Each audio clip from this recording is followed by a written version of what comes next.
அவன் சொல்றான், அப்படிலாம் என்னால ஓட முடியாது.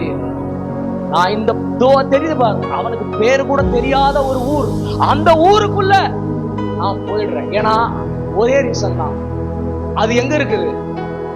சத்தமா சொல்லுங்களேன், சொல்லுங்களேன். கிட்ட இருக்குது. அந்த வசனத்தின் படியே சொல்லுங்க. அந்த ஊர் எப்படி இருக்குதா? கிட்ட இருக்குது. சொல்லுங்களேன். கிட்ட இருக்கிறத நீ கிட்டி போகணும்னு நினைச்சா எது உனக்கு கிடைக்கணுமோ அது கிடைக்காது. Praise the lord. ஹல்லேலூயா.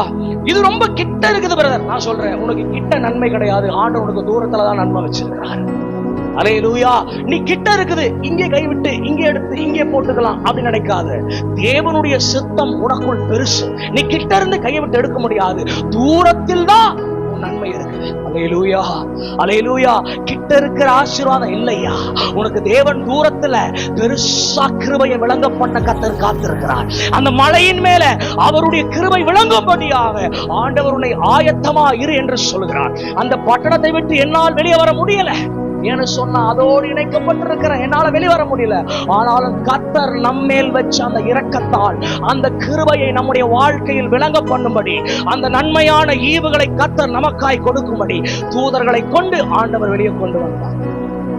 அதுக்கப்புறமும் முடியாது என்று சொன்னால் அது நம்முடைய